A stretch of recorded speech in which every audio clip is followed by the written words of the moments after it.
Hi guys, magbuhatag pang negosyo mango graham bar.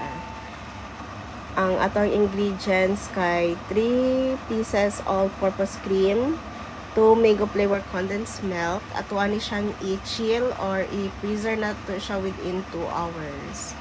Then 2 packs na graham biscuit, 1 cup whipping cream o tulo ka hinog na mangga. First, imixa na to siya, apil na ang hinog na mangga. Tapos, i-assemble na to ang graham crackers. Pagkahuman kay i-mix na to siya within 10 minutes para mag-double up ang iyahang size.